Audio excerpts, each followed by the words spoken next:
बच्चों, आज हम हमारी पाठ्य पुस्तक का 15वां अध्याय नीलकंठ, जो कि एक रेखा चित्र है, इसका अध्ययन करेंगे और इसकी लेखिका हैं महादेवी वर्मा। इस पाठ के बारे में कुछ भी बताने से पहले आज मैं आपसे एक पहेली पूछती हूँ। आप मन में उसका जवाब सोचना।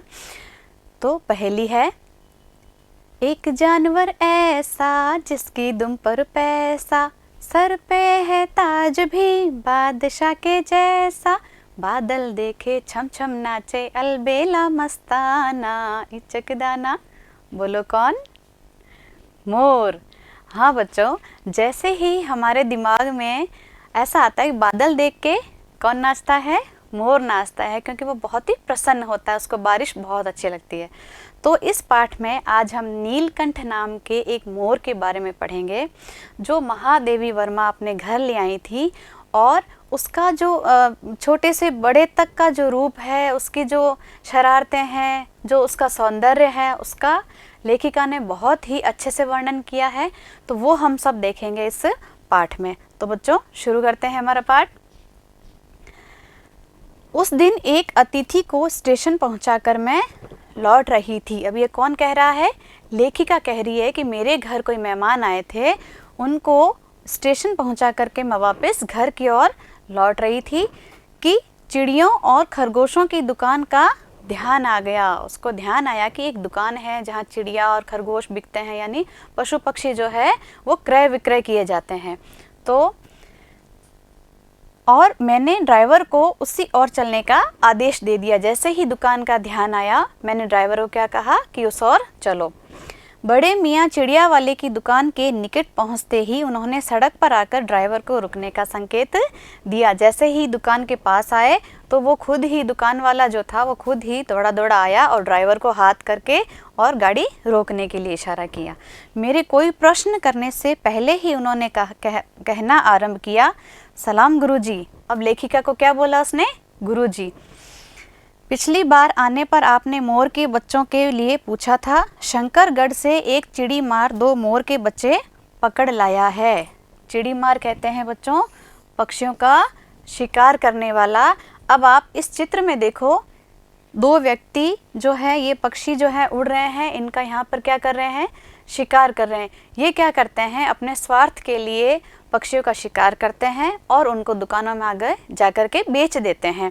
तो वो क्या कहता है कि एक चिड़ी मार आया था, वो मोर के क्या लाया है? 2 बच्चे पकड़ के लाया है, जिसमें एक तो मोर है और एक क्या है? मोरनी, यानी एक नर मोर है, एक मादा है। तो इन दोनों को जो है आप ले जाइए। आगे देखो, आप पाल लें, मोर के पंजों से दवा बनती है। सो ऐसे ही लोग खरीदने आए थे। अब लोगों को क्या रहता है कि मोर के जो पंजे होते हैं, ये इस पैर जो होते हैं, इनसे कोई दवाई बनती है। तो लोग इस लालच में इनको मार देते हैं और इनके पैरों को काट करके क्या बना लेते हैं? दवाई बना लेते हैं। तो वो दुकान वाला क्या कहता है कि मोर के पंजों से दवा बनती है, सो ऐसे ही लोग खरीदने आए थे। आखिर मेरे सीने में भी तो इंसान का दिल है, मारने के लिए ऐसी मासूम चिड़ियों को कैसे दे दूं? अब उसका मन जो है वो पिघल गया। उसने कहा कि मारने के लिए तो मैं ये दोनों बच्चे नहीं दे सकता। टालने के लिए मैंने कह दिया गुरुजी ने मंगवाए हैं। अब जिसने वो बच्चा मांगा था उसको तो ये कह दिया कि गुरुजी है, यानी कि महादेवी वर्मा जो है, उन्होंने पहले से ही कह रखा है कि मुझे बच्चे चाहिए, इसलिए मैं तुम्हें ये बच्चे नहीं दे सकता। वैसे यह कमबख्त रोजगार ही खराब है, बस पकड़ो पकड़ो मारो मारो। अब दुकान वाला वही रोजगार कर रहा है, लेकिन उसको इस बात का दुख भी है कि हमारा जो रोजगार है ये बहुत ही खराब है। इसमें बेचारे पक्षियों को पकड़ना, मारना, बेचना, खरीदना, ये सब चलता रहता है। बड़े मियाँ के भाषण की तूफान मेल के लिए कोई निश्चित स्टेशन नहीं है, यानी कि बड़े मियाँ जो दुकान वाले हैं, उनके लिए लेखिका कह रही है कि वो जब शुरू होते हैं तो वो शुरू ही रहते हैं, उनकी बातें जो हैं वो ख़त्म ही नहीं होती है। कोई स्टेशन, यानी कोई भी कहीं भी उनकी बातें रुकती नहीं हैं। सुनने वाला थक कर जहाँ रोक दे वही स्टेशन मान लिया जाता है। सुनने वाला, लगता है सुनने वाले को कि अब मैं थक गया तेरी बातें सुनते सुनते, तो समझ लो वो खुद ही वहाँ से किनारा करके चले जाए तो चले जाए, बड़े मियाँ नहीं रुकते हैं। तो बच्चों, इस चित्र में देखो, मोर का बच्चा जब छोटा होता है बिल्कुल, तब ऐसे भूरे रंग का होता है। जब जैसे जैसे ये बड़ा होने लगता है, जवान होने लगता है, वैसे वैसे इसकी गर्दन का रंग, इसके पंखों का रंग, पंख के अंदर चांद बनना, ये सब धीरे धीरे शुरू हो जाता है। इसलिए मैंने ये तस्वीर ली ताकि आपको ये दिखा सकूं कि मोर शुरू में ऐसा नहीं होता है। जब वह छोटा होता है तो भूरे रंग का होता है। आपको कभी मौका मिले तो आप ज़रूर देखना। आगे देखो, इस तथ्य से परिचित होने के कारण ही मैंने बीच में उन्हें रोककर पूछा, मोर के बच्चे है कहाँ। अब लेखिका ने उसकी बात को रोकते हुए क्या कहा कि मोर के बच्चे कहाँ हैं। बड़े मियाँ के हाथ के संकेत का अनुसरण करते हुए मेरी दृष्टि एक तार के छोटे से पिंजड़े तक पहुंची। अनुसरण यानी कि नकल, यानी जिधर बड़े मियाँ ने इशारा किया उधर मेरी नज़र गई और मैंने क्या देखा, एक छोटे से पिंजरे में जो है, जिसमें तीतरों के समान 2 बच्चे बैठे थे। तीतरों के समान, जो मोर है जब बहुत छोटे होते हैं तो उनकी जो आकृति है, जो उनका रूप है, वो बिल्कुल कैसा होता है, तीतर जैसा होता है। तो उससे ऐसा लगा जैसे तीतर जैसे कोई 2 बच्चे बैठे हैं। पिंजड़ा इतना संकीर्ण था कि वे पक्षी शावक जाली के गोल फ्रेम में किसी जड़े चित्र जैसे लग रहे थे। संकीर्ण का अर्थ होता है बच्चों छोटा, और पक्षी शावक पक्षी के बच्चे। तो उसने कहा कि पिंजरा जो था वह इतना छोटा था कि पक्षी जो है वो ऐसा लग रहा था जैसे फ्रेम है और फ्रेम में फोटो होती है ना, उस तरह से वो दोनों लग रहे थे। मेरे निरीक्षण के साथ साथ बड़े मियाँ की भाषण मेल चली जा रही थी। वो साथ साथ निरीक्षण करती जा रही थी उस जगह का, उन पक्षियों का, और बड़े मियाँ जो है वो बोले ही जा रहे थे। ईमान कसम गुरुजी, चिड़ीमार ने मुझसे इस मोर के जोड़े के नकद 30 रुपये लिए हैं। कितने लिए थे? बड़े मियाँ ने क्या बताया कि जो चिड़ीमार मुझे देके गया है उसने मुझसे कितने रुपए लिए? 30 रुपये। आगे देखो, बारहा कहा। बारहा का मतलब यहाँ पर है बार बार। भाई जरा सोच तो, अभी इनमें मोर की कोई खासियत भी है कि तू इतनी बड़ी कीमत ही मांगने चला। अब बड़े मियाँ ने उस चिड़ीमार से कहा कि अभी तो ये छोटे छोटे बिल्कुल तीतर जैसे दिख रहे हैं, इनके अंदर मोर की खासियत तो कुछ है ही नहीं, मतलब रंग बिरंगे पंख जो है, नीली गर्दन है, वो तो कुछ भी नहीं है, तो इतने ज़्यादा पैसे क्यों ले रहा है इन बच्चों के। वह मूंजी क्यों सुनने लगा।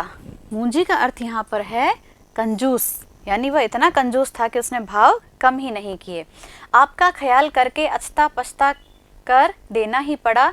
अब आप जो मुनासिब समझें। मुनासिब का मतलब होता है ठीक। दुकानदारों की जो भाषा होती है वो ऐसी ही होती है। उसने कहा 30 रुपये में उसने मुझे दिए हैं और आपको बच्चे चाहिए थे, इसलिए मैंने जैसे तैसे करके उससे ये बच्चे ले लिए। अब आपको जो मुनासिब लगे, आपको जो सही दाम लगे वो आप मुझे दे दो और इनको ले जाओ।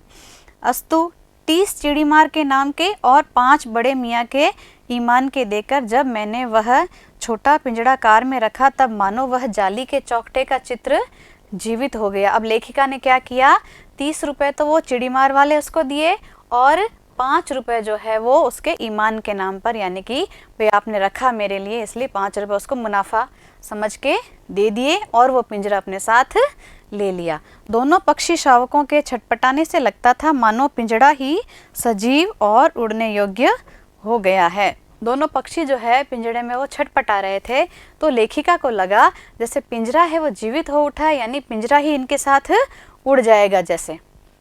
आगे देखो, घर पहुंचने पर सब कहने लगे तीतर है, मोर कहकर ठग लिया है। अब घर पहुंची तो सबने उनकी हंसी उड़ाई कि अरे ये मोर कहाँ है, ये तो तीतर है। कदाचित अनेक बार, कदाचित का अर्थ होता है शायद, अनेक बार ठगे जाने के कारण ही ठगे जाने की बात मेरे चिढ़ जाने की दुर्बलता बन गई है। अब जैसे ही लोगों ने कहा अरे ये तो तीतर है, आपको तो दुकान वाले ने ठग लिया, तो लेखिका को बहुत ही गुस्सा आया, क्योंकि वो ये बात जो है वो बार बार सुनती है लोगों से कि हर बार मैं ठगी जाती हूँ, तो वो चिढ़ गई। अब प्रसन्न होकर मैंने कहा मोर के क्या सुरखाब के पर लगे हैं। सुरखाब कहते हैं बच्चों एक बहुत ही सुंदर पक्षी होता है, तो वो कहता है मोर के कौन से सुरखाब के पर लगे हैं, है तो पक्षी ही, यानी कि है तो वह पक्षी ही। चिढ़ा दिया जाने के कारण ही संभवतः उन दोनों पक्षियों के प्रति मेरे व्यवहार और यत्न में कुछ विशेषता आ गई, यानी कि अब लोगों ने जब इतना चिढ़ा दिया उनको, तो उनको लगा कि अब तो इन पक्षियों को मुझे रखना ही है और मुझे देखना है कि ये बड़े होकर के कितने सुंदर होते हैं। पहले अपने पढ़ने लिखने के कमरे में उनका पिंजड़ा रखकर उसका दरवाज़ा खोला, फिर 2 कटोरों में सत्तू की छोटी छोटी गोलियां और पानी रखा। अब जो मोर के बच्चे थे उनको सीधा कहीं बाहर तो छोड़ नहीं सकते थे, क्योंकि बाहर खतरा रहता है, छोटे बच्चों कोई भी जानवर खा जाए। तो उन्होंने क्या किया, अपना जो लाइब्रेरी थी, अपने पढ़ने लिखने का जो कमरा था, उसके अंदर उनका पिंजरा रखा, पिंजरे का दरवाज़ा खोल दिया और 2 कटोरी में छोटे छोटे सत्तू, जो आटा होता ना सिका हुआ, उसकी छोटी छोटी गोलियां और पानी रख दिया ताकि वो भूखे ना रहें। आगे देखो, वे दोनों चूहेदानी जैसे पिंजरे से निकलकर कमरे में मानो खो गए। अब वो पिंजरे का दरवाजा खोल दिया था लेखिका ने, तो पिंजरे से बाहर आ गए। कभी मेज के नीचे घुस गए, कभी अलमारी के पीछे। अब वो डर रहे हैं, नई जगह है, नए लोग हैं, तो वो कुछ समझ नहीं पा रहे, वो घबरा रहे हैं। तो घबरा करके कभी तो वो मेज के नीचे घुस जाते हैं, कभी अलमारी के पीछे छुप जाते हैं। अंत में इस लुका छिपी से थक कर उन्होंने मेरे रद्दी कागजों की टोकरी को अपने नए बसेरे का गौरव प्रदान किया। लेखिका ने बहुत ही सुंदर शब्दों का प्रयोग किया यहाँ पर। उसने कहा कि मेरी जो रद्दी कागजों की टोकरी है, जिसमें मैं रद्दी कागज रखती हूँ, कचरा है जो है, उसमें उन्होंने क्या किया, अपना घर बना लिया, उसी को अपना आसरा बनाया। 2-4 दिन वे इसी प्रकार दिन में इधर उधर गुप्तवास करते और रात में रद्दी की टोकरी में प्रकट होते रहे। तो दिन में क्या करते थे, गुप्तवास का कहते हैं छिप कर रहना। दिन में तो क्या इधर तो छुप जाते मेज के नीचे, और कभी कहीं घुस जाते थे और अपने आप को छुपा लेते थे। और रात में क्या करते थे, जैसे सब सो जाते थे तो उस रद्दी की टोकरी में आकर के सो जाते थे। फिर आश्वस्त हो जाने पर कभी मेरी मेज पर, कभी कुर्सी पर और कभी मेरे सिर पर अचानक आविर्भूत होने लगे। आविर्भूत यानी प्रकट। जब लेखिका पर उन दोनों को विश्वास हो गया कि ये मुझे बिल्कुल भी नुकसान नहीं पहुंचाएंगी, तो वो धीरे धीरे उनसे घुलने मिलने लगे और धीरे धीरे कभी उनकी मेज पर आके बैठ जाते, कभी उनकी कुर्सी पर और कभी लेखिका के सिर पर भी आकर के बैठने लग गए। आगे देखो, खिड़कियों में तो जाली लगी थी पर दरवाज़ा मुझे निरंतर बंद रखना पड़ता था। खिड़कियों में तो जाली लगी थी लेकिन दरवाजे में तो जाली थी नहीं, तो दरवाज़ा उसको लगातार बंद रखना पड़ता था। खुला रहने पर चित्रा, ये देखो लेखिका की बिल्ली, चित्रा जो थी उसकी बिल्ली का नाम था। तो इसने कहा है लेखिका ने कि खुला रहने पर चित्रा इन नवागंतुकों का पता लगा सकती थी। नवागंतुक यानी कि नया नया आने वाला। बिल्ली तो उसके घर में पहले से ही रह रही थी, तो अब नए जो पक्षी थे वो मोर के थे, मोर मोरनी दोनों। तो लेखिका को डर लगा कि जो मेरी बिल्ली है कहीं इन बच्चों को खा ना जाए। तो खिड़की में तो जाली थी लेकिन दरवाज़ा जो है उसको बार बार बंद रखना पड़ता था। और तब उसके शोध का क्या परिणाम होता यह अनुमान करना कठिन नहीं है। अब बिल्ली के लिए एकदम से नया जीव आ जाना घर में तो उसको बर्दाश्त बिल्कुल नहीं होता, क्योंकि जानवरों में भी बच्चों ईर्ष्या होती है कि ये नए कहाँ से आ गए, तो कभी भी उस पर झपट्टा मार सकती थी।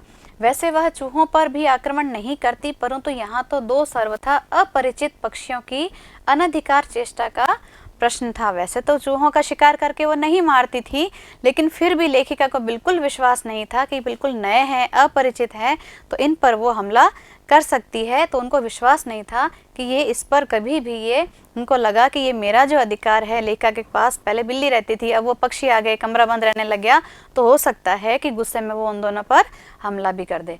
उसके लिए दरवाजे बंद रहे और ये दोनों उसकी दृष्टि में एरे गहरे मेरी मेज को अपना सिंहासन बना ले। यह स्थिति चित्रा जैसी अभिमानिनी मार्जारी के लिए ऐसे ही कही जाएगी। अभिमानिनी कहते हैं घमंडी और मार्जारी कहते हैं बिल्ली को। यानी इस बिल्ली के लिए ये बिल्कुल भी बर्दाश्त नहीं करने लायक था कि कोई भी दूसरा आकर के लेखिका की मेज को अपना सिंहासन बना ले और ठाठ से बैठा रहे। यानी कि जो ईर्ष्या भाव है उसका, उस ईर्ष्या भाव के चलते वो कभी भी इन दोनों को मार सकती थी। आगे देखो, जब मेरे कमरे का कायाकल्प चिड़िया खाने के रूप में होने लगा, तब मैंने बड़ी कठिनाई से दोनों चिड़ियों को पकड़कर जाली के बड़े घर में पहुंचाया, जो मेरे जीव जंतुओं का सामान्य निवास है। लेखिका जो है वो बहुत ही जीव जंतुओं से, पशु पक्षियों से प्रेम करती थी, तो वो कोई भी घायल होता या ऐसा कोई असहाय होता जीव तो उसको उठा करके ले आती थी। और जाली घर बना रखा था एक बड़ा सा उसने अपने घर के बाहर, जो जिसमें क्या रहते थे, खरगोश है, तोते हैं, कबूतर है, मोर है, इस तरह से क्या है उनके लिए रहने का स्थान था। तो उन्होंने क्या किया, जब थोड़े से बड़े हो गए तो उस जाली घर में पहुंचाया जो मेरे जीव जंतुओं का निवास था। दोनों नवागंतुकों ने पहले से रहने वालों में वैसा ही कुतूहल जगाया, कुतूहल कहते हैं जिज्ञासा, जैसा नववधू के आगमन पर परिवार में स्वाभाविक है। नववधू आपको पता ही है बच्चों, नई दुल्हन। जैसे घर में कोई नई दुल्हन आती है तो सब ऐसे दौड़े दौड़े आते हैं, अरे दुल्हन को देखना है, दुल्हन कैसी है। तो घर में जैसे एक लहर होती है ना खुशी की, एक जिज्ञासा रहती है कि दुल्हन को देखना है, नई दुल्हन आई है। तो वैसे ही मोर मोरनी को जब जाली में छोड़ा तो उसमें रहने वाले जो जीव जंतु थे उनके अंदर वैसी ही जिज्ञासा हुई जैसे एक नई दुल्हन के आगमन पर होती है। लक्का कबूतर नाचना छोड़कर दौड़ पड़े और उनके चारों ओर घूम घूम कर गुटरगू की रागनी अलापने लगे। कबूतर जो है वो घूम घूम करके उसका स्वागत करने लगे, यानी कि वो बहुत ही नए उनको देख करके, मेहमानों को देख करके बहुत ही प्रसन्न हुए। बड़े खरगोश सभ्य सभासदों के समान क्रम से बैठकर गंभीर भाव से उनका निरीक्षण करने लगे। निरीक्षण यानी कि देखना। अब देखो इस चित्र में खरगोश कितने गंभीर होकर के देख रहे हैं, तो खरगोशों के अंदर भी जिज्ञासा थी कि ये नए कौन आ गए, और वह उनका निरीक्षण करने लगे। आगे देखो, ऊन की गेंद जैसे छोटे खरगोश उनके चारों ओर उछल कूद मचाने लगे। अब खरगोश जो है वो तो फुदक फुदक करते ही हैं, उनको देखा नए आए तो खुशी के मारे उनके चारों तरफ फुदकने लगे। तोते मानो भली भांति देखने के लिए एक आंख बंद करके उनका परीक्षण करने लगे। परीक्षण कहते हैं बच्चों जांच करना। अब तोते भी जो है वो भी देखने लगे, अरे ये नए कौन आ गए। उनको खुशी भी हो रही थी अंदर और उसकी जांच भी कर रहे थे कि इनको तो पहले कभी देखा ही नहीं, ये नए पक्षी हैं। उस दिन मेरे चिड़ियाघर में मानो भूचाल आ गया। धीरे धीरे दोनों मोर के बच्चे बढ़ने लगे। उनका कायाकल्प वैसा ही क्रमशः और रंगमय था जैसा इल्ली से तितली का बनना। देखो बच्चों, इस चित्र में आपको तितली दिख रही है। तितली क्या होती है, पहले ये छोटी सी जो इल्ली दिख रही है बस ये ऐसी ही होती है, लेकिन जैसे जैसे थोड़ी सी बड़ी होती है तो एकदम से उसके अंदर क्या है, ये रंगीन पंख आ जाते हैं। तो लेखिका ने कहा जैसे इल्ली से तितली बनती है वैसे ही जो मोर के बच्चे थे, जो मोर था उसके धीरे धीरे गर्दन नीली होने लगी, उसके पंख आने लगे, यानी उसके रंगों में परिवर्तन, उसकी आकृति में, उसके हाव भाव सभी क्या है वो बदलने लगे। जैसे इल्ली से तितली बनती है वैसे ही वो क्या है, उसका विकास होने लगा। मोर के सिर की कलंगी और सघन ऊंची तथा चमकीली हो गई। कलंगी जो थी उसकी मोर की सिर पे होती है ना ऐसे बनी हुई सुंदर सी मुकुट जैसी, तो वो कलंगी जो है पहले से घनी हो गई, ऊंची हो गई और चमकीली हो गई। चोंच अधिक बंकिम और पैनी हो गई। बंकिम कहते हैं बच्चों टेढ़ी। चोंच कैसी हो गई, ऐसे होती है ना शिकार करने के लिए पक्षियों की चोंच क्या होती है, ऐसे मुड़ी हुई होती है, तो उसकी चोंच भी है थोड़ी सी टेढ़ी हो गई। पैनी हो गई, पैनी यानी कि तीखी, ताकि वह अपना कोई भी चीज़ उठा सके, शिकार कर सके, किसी को मार सके। इस तरह से क्या है उसकी चोंच टेढ़ी और तीखी हो गई। गोल आंखों में इंद्रनी की नीलाभ द्युति झलकने लगी। द्युति कहते हैं बच्चों चमक। इंद्रनी, इंद्र की जो पत्नी है उसके समान जो है उस नीलकंठ की जो आंखें हैं वो भी नीली हो गई, यानी नीली आभा जो है उसकी आंखों में चमकने लगी। लंबी नील हरित ग्रीवा की हर भंगिमा में धूप छाही तरंगे उठने गिरने लगी। नील हरित ग्रीवा, नीली हरी गर्दन, मोर की जो गर्दन होती है उसमें नीला और हरा दोनों ही रंग जो है वो मिले हुए होते हैं। तो ऐसे जैसे रंगों की तरंगे उठने लगी, जैसे वो गर्दन हिलाता तो कभी नीली झलक आती, कभी हरी झलक आती। तो उसने कहा कि नील हरित ग्रीवा की हर भंगिमा यानी हर मुद्रा, यानी जैसे जैसे वो अपने हलचल करता, कोई हरकत करता था, हिलता था, तो धूप छाही तरंगे यानी उसमें लहरें सी उठने लगी। और दक्षिण वाम दोनों पंखों में सलेटी और सफ़ेद आलेखन स्पष्ट होने लगे। यानी ये जो इसके दोनों तरफ जो है ये वाला हिस्सा है, यहाँ पर क्या है सलेटी रंग का होता है, और धीरे धीरे यहीं से क्या है इनके पंख निकलने शुरू होते हैं। पूंछ लंबी हुई और उसके पंखों पर चंद्रिकाओं के इंद्रधनुषी रंग उद्दीप्त हो उठे। उद्दीप्त यानी चमक उठे। अब देखो ये जो चंद्र जैसे बने हुए ना, इंद्रधनुषी रंग जो है लेखिका ने बताया है कि चंद्रिकाओं के इंद्रधनुषी यानी ये जो चंद्र जैसे बनते हैं, इनमें जो है इंद्रधनुषी रंग जो है वो चमकने लगे। रंग रहित पैरों को गर्वीली गति ने एक नई गरिमा से रंजित कर दिया। अब उसके पैर सुंदर नहीं थे, लेकिन जब उसकी बाकी शरीर बहुत सुंदर था, उसकी गर्वीली गति जब बिल्कुल अकड़ के चलता था, तो उसकी जो गर्वीली गति है उसने उसे एक नई गरिमा से रंजित कर दिया, यानी कि पैरों का जो भद्दापन है वो कहीं छुप गया और वह जो है वहाँ पर सबसे सुंदर लगने लगा। तो बच्चों, हमारा भाग 1 जो है वो यहीं समाप्त होता है। हमने देखा कि लेखिका नीलकंठ को और एक छोटी मोरनी जो है उन दोनों को लेकर आती है। उसके जो चिड़ियाघर है, घर में अनेक पक्षी है, बहुत ही खुश होते हैं, उसका स्वागत करते हैं और धीरे धीरे नीलकंठ जो है बड़ा होने लगता है।